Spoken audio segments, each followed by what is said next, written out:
로마서 12장 1절, 2절, 5절의 말씀을 이 시간 함께 읽도록 하겠습니다. 함께 읽겠습니다. 그러므로 형제들아, 내가 하나님의 모든 자비하심으로 너희를 권하노니 너희 몸을 하나님이 기뻐하시는 거룩한 산 제물로 드리라. 이는 너희가 드릴 영적 예배니라. 너희는 이 세대를 본받지 말고 오직 마음을 새롭게 함으로 변화를 받아 하나님의 선하시고 기뻐하시고 온전한 뜻이 무엇인지 분별하도록 하라. 5절입니다. 이와 같이 우리 많은 사람이 그리스도 안에서 한 몸이 되어 서로 지체가 되었느니라. 아멘. 우리는 성령 충만함을 가지고 살아야 됩니다. 성령 충만을 어떻게 설명하냐면 지, 정, 의, 우리의 머리와 우리의 마음과 우리의 의지가 하나님으로 말미암아 충만하게 되는 것을 성령 충만이라고 합니다. 우리는 올해 한 해를 달려오면서 우리가 지적인 믿음을 갖기 위해서 수요일을 통해서 사도신경과 십계명과 주기도문을 함께 살펴보고 있습니다. 우리의 신앙에 있어서 지적인 부분이 중요하기 때문입니다. 그리고 우리는 매주 예배를 통하여서 찬양을 통하여서 우리의 감정도 하나님을 향하기 위해서 그렇게 찬양으로도 하나님께 나아가고 있습니다. 그리고 우리가 매일매일 의지를 가지고 수일을 지키기 위해서 이렇게 나오는 것도 하나님이 주신 성령 충만한 자의 모습 중에 하나입니다.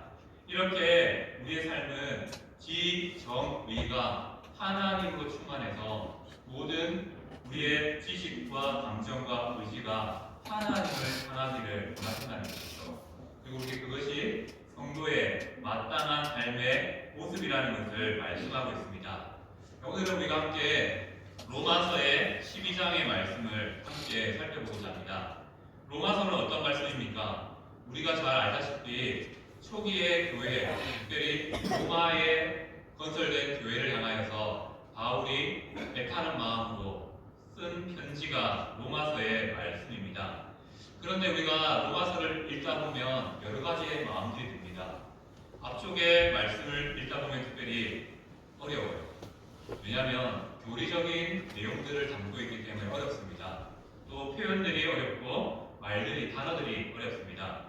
그래서 다르게 생각해보면 로마서가 성경 중에서 가장 어려운 성경 중에 또 하나다라고도 말씀드릴 수 있습니다. 하지만 이렇게 로마서가 어렵게 다가오는 이유는 간단합니다. 낯설어서 그렇습니다. 단어가 낯설어서 그렇지 우리가 로마서의 교리적인 부분들은 이미 설교를 통해서 매주 조금씩 듣고 있습니다. 그래서 우리가 이 내용들, 단어들이 어색할 뿐이지 이미 성도들은 이 로마서의 모든 말씀들을 이미 잘 알고 있습니다. 그럼에도 불구하고 오늘 로마서에 대해서 먼저 한번 설명을 드리고 말씀의 이해로 나가길 소망합니다. 로마서는 크게 두 부분으로 나눌 수 있습니다. 1장부터 11장까지는 구원에 있어서 교리적인 측면을 강조하고 있습니다.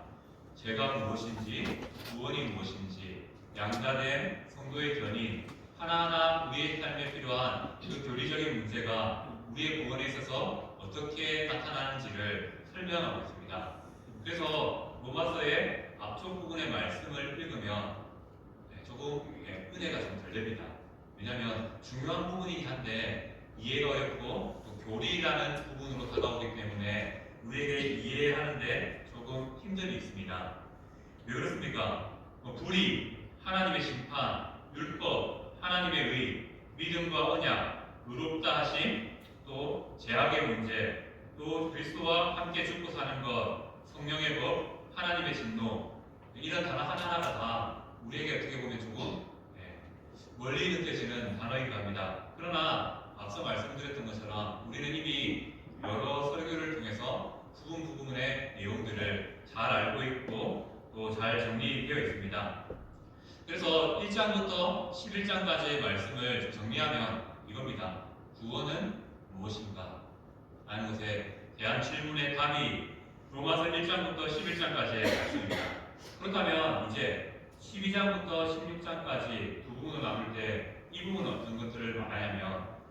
이 1장부터 11장에 말했던 구원은 무엇인가를 말하고, 그렇다면 이 구원은 우리의 삶에, 특별히 성도들의 삶에 어떠한 모습으로 나타나느냐를 다루고 있습니다. 그래서 구원받은 자는 실제적으로 실천의 영역에서 어떻게 살아야 되는지를 말씀하는 것이 바로 로마서 12장부터 16장까지의 말씀이라는 것이죠. 우리가 이제 이 말씀을 통해서, 오늘 특별히 로마서 12장 말씀을 통해서 우리가 가진 구원을 가지고 우리는 어떻게 살아가야 되는가, 구원받은 자는 어떻게 사는 것이 하나님께서 원하시는 삶인가를 살펴보고자 합니다. 자, 기독교 신앙은 머리로부터 시작되어서 우리의 삶의 실천을 통해서 해석됩니다. 로마서 1장부터 11장까지의 교리적인 내용들이 어떻게 해석되냐고요? 바로 12장부터 16장까지 이어지는 실제적인 성도들의 삶을 통해서 바로 구원이 무엇인지 해석되어지고, 구원이 무엇인지를 많은 사람들에게 보여줄 수 있다는 것입니다. 그렇기 때문에 이론과 실천을 우리가 따로 생각하는 것이 아니라 우리가 머리로 알아야 될 신앙의 영역이 있고요, 우리가 삶으로 살아야 될 신앙의 영역이 함께한다라는 사실을 기억해야 됩니다. 그리고 성도는 신실한 순종을 통해서 이 기독교의 진리가 이 땅 가운데, 우리 삶 가운데, 또 이웃에게 확연하게 드러난다는 사실을 기억하시길 바랍니다. 자, 오늘 우리는 구원받은 자, 성도의 구체적인 새로운 삶에 대한 말씀을 살펴보고자 합니다. 자, 12장 전체를 보면 좋겠지만 시간상 3절의 말씀만 읽었습니다. 자, 12장에서 핵심이 되는 두 단어를 한번 선택해 보았습니다. 첫 번째는 1절에 산재물이라는 단어고요. 그리고 4절 이후에는 한 몸이라는 이 단어가 등장합니다. 우리의 신앙의 실천에 있어서 이 두 가지가 중요하다는 것이죠. 오늘은 이 두 가지의 단어를 중심적으로 우리가 구원받은 자로서 어떠한 삶을 살아야 되는지 함께 살펴보고자 합니다.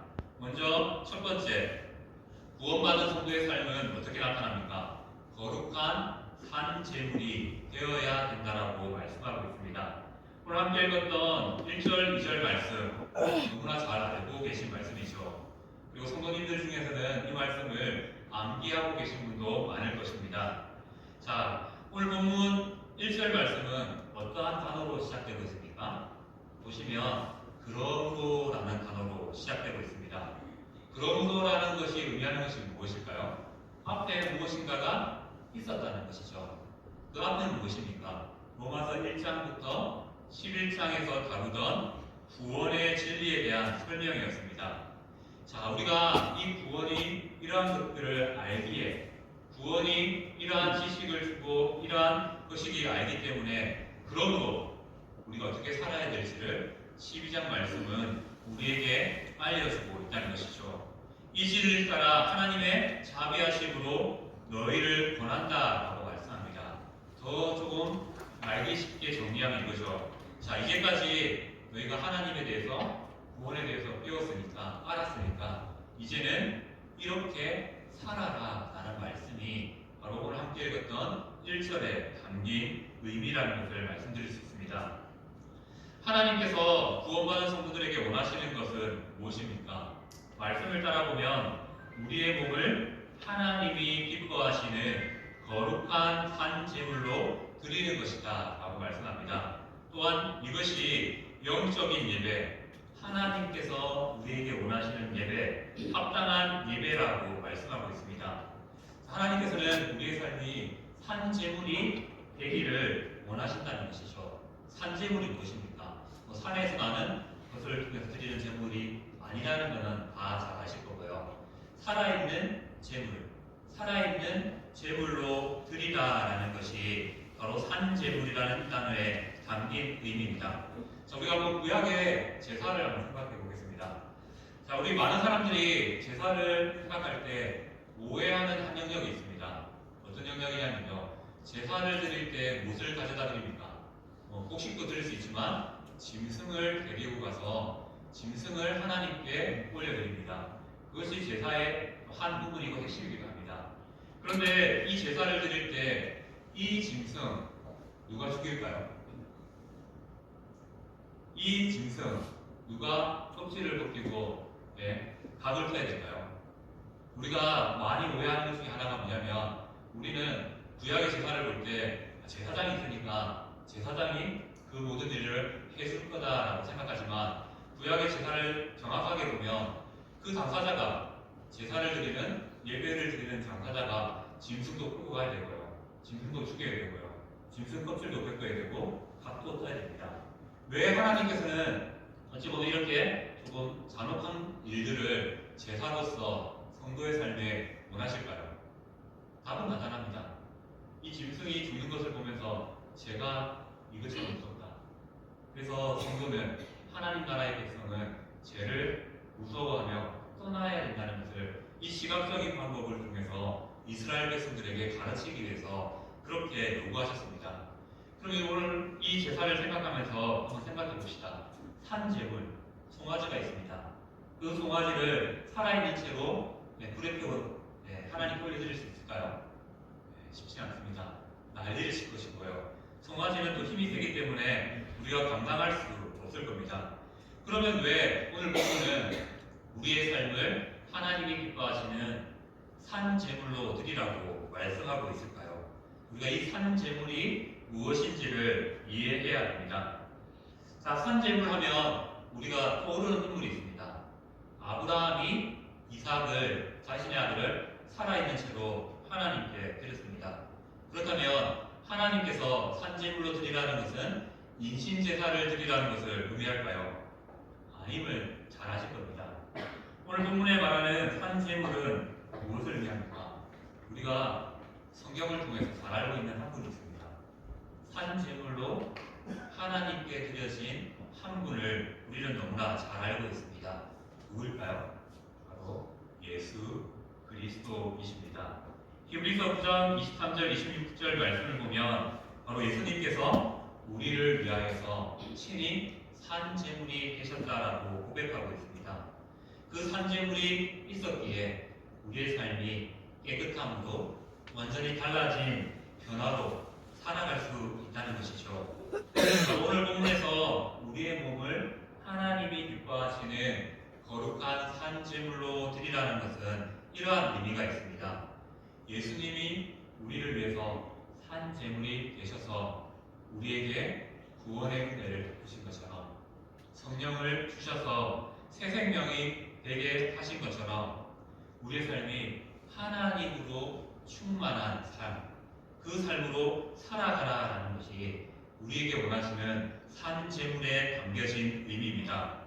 산제물로 우리의 몸을 드린다는 것은 곧 예수님을 기억하면서 예수님의 십자가의 죽으심과 성령의 새 생명을 우리 안에 주신 그 은혜를 기억하면서 다르게 말하면 성령 충만한 삶을 살아가라라는 뜻이 바로 거룩한 산제물로 우리의 몸을 드리라는 그런 의미가 담겨 있습니다.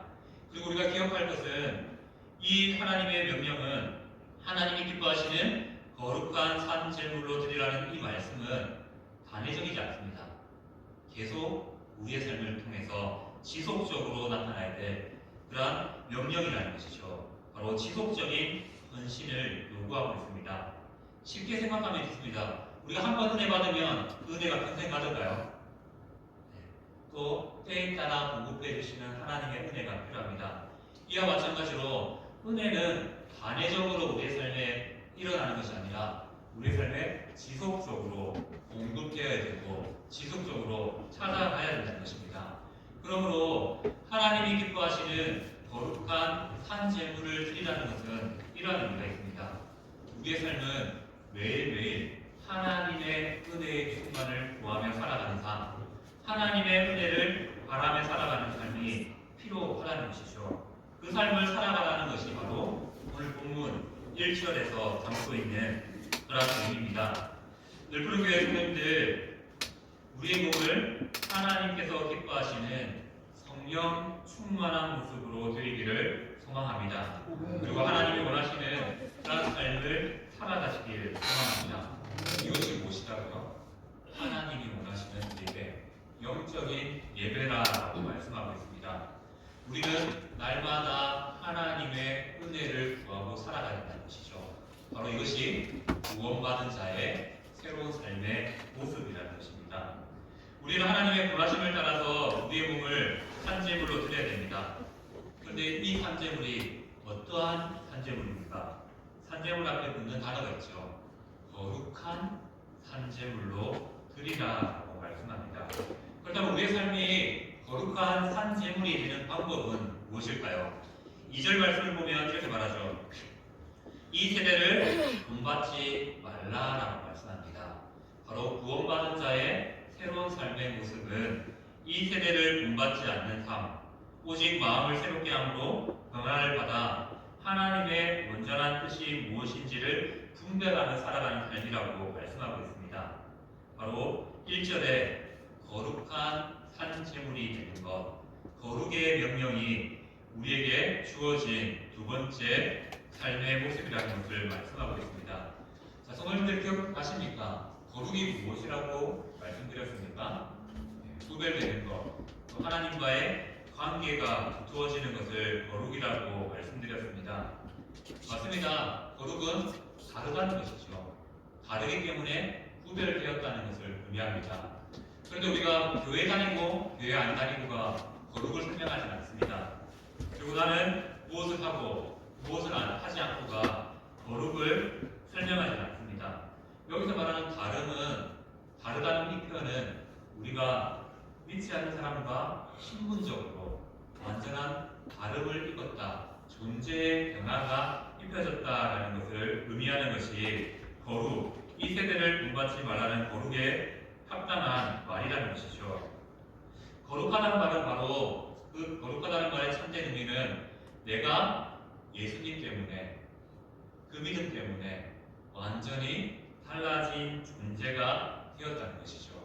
예수님 때문에 내가 이 땅에 왕처럼 제사장처럼 선지자처럼 살아갈 수 있는 은혜를 입게 된 다른 존재가 되었다는 것입니다. 더 쉽게 한번 설명해 볼까요? 자, 왕의 아들은 무엇이라고 부르죠? 왕자라고 부릅니다. 맞죠? 그러면 종의 아들은 어떻게 될까요?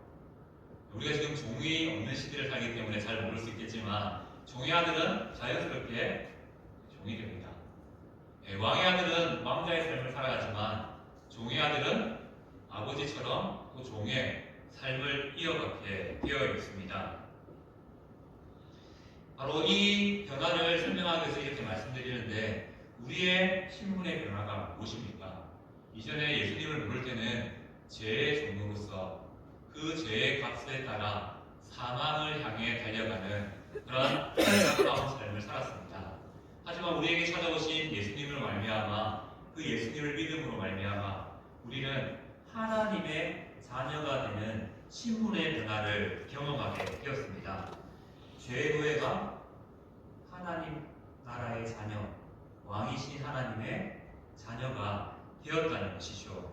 바로 거룩은 이러한 신분의 변화를 의미합니다. 내가 이전에는 하나님과 도무지 가까이 할 수 없는 존재였지만 이제 하나님과 아빠와 자녀의 관계를 맺고 그렇게 살아가는 복을 누리는 존재가 되었다는 것이죠. 바로 우리가 이 세대를 본받지 말아야 될 이유, 거룩게 해야 될 이유가 여기에 있습니다. 하나님의 자녀는요, 그 자녀의 합당한 삶의 자세가 필요합니다. 그 자세를 오늘 본문은 거룩이라는 단어로 우리에게 알려주고 있습니다. 우리는 이 거룩의 은혜를 입은 자로서 이미 하나님이 베푸신 놀라운 은혜 가운데 거하고 있습니다. 그런데 우리는 이 거룩의 가치를 스스로 가치전화해버리는 삶을 살아갈 때가 참 많습니다. 왜 그렇습니까? 예수님 안 믿는데 행동하는 사람들을 보게 됩니다. 그러한 모습들을 볼 때 마음이 상하죠. 나는 그래도 하나님 잘 믿고 예수님 잘 따르고 적절한 영역에서 헌신도 하고 또 많은 시간을 하나님께 드리며 살아가는데 내 삶은 왜 이래? 라는 생각과 함께 안 믿는 사람들이 오히려 더 잘 사는 모습에 하나님에 대해서 오해하고 또 하나님에 대해서 또 거부하는 그러한 삶이 우리 가운데 나타날 때도 있다는 것이죠. 그런데 우리가 기억해야 될 것이 있습니다.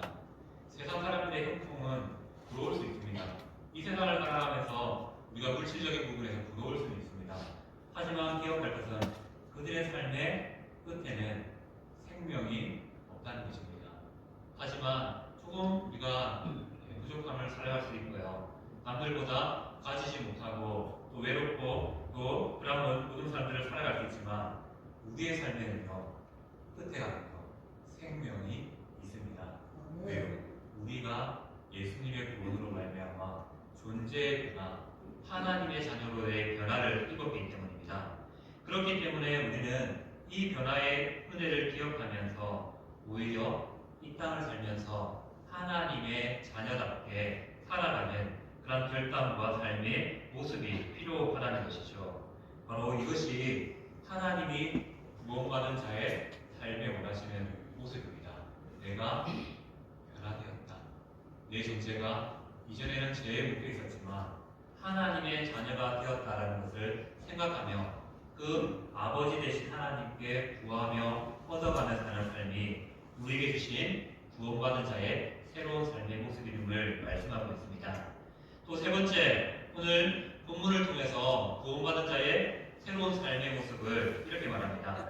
무엇이라고 말하냐면 그리스도 안에서 한 몸을 이루며 살아가는 삶이 바로 구원받은 자의 모습이라고 말씀하고 있습니다. 오늘 함께 읽었던 5절 말씀은 우리는 그리스도 안에서 한 몸이 되어서 서로 지체가 되었다라고 말씀하고 있습니다. 이는 신앙에 있어서 필수적인 능력입니다. 우리가 구원받음을 확연하게 드러나고 확연하게 확인할 수 있는 부분들이 무엇입니까? 내가 공동체 가운데서 한 몸의 교제를 누리고 있느냐, 누리지 않느냐를 통해서 내 구원이 진실된 구원이냐, 거짓 구원이냐는 걸 알 수 있다는 것이죠. 자, 우리는 하나님 앞에서 지체로 부름받았습니다. 이는 무엇을 위함입니까? 한 지체가 힘들어하고 아프면 그 아픔이 고스란히 우리에게 전달되어야 된다는 것입니다. 한 교회에 있는데 한 지체가 힘들어하는데 그 아픔이 내게 전달되지 않는다면요, 우리의 구원을 한번 좀 점검해 봐야 될 때라는 것이죠. 우리는 늘푸른 교회라는 이름 아래 그리스도 안에 한 몸을 이룬 공동체로 부름받았습니다. 그렇기에 우리는 옆에 있는 한 사람이 내 몸처럼, 내 지체처럼 여겨져야 된다는 것입니다. 이 자리에 앉아 계신 성도님들, 옆에 있는 성도님들이 내 몸처럼 여겨지십니까? 네, 감사합니다. 한 몸이라고 말하는 것은 우리가 마칠 때, 일 마칠 때 사랑합니다, 축복합니다 라고 말해서 한 몸이 되는 것이 아니지요. 서로의 필요를 알고 서로에게 위로가 되는 삶, 그것이 바로 한 몸으로 살아가는 성도의 삶임을 말씀하고 있습니다.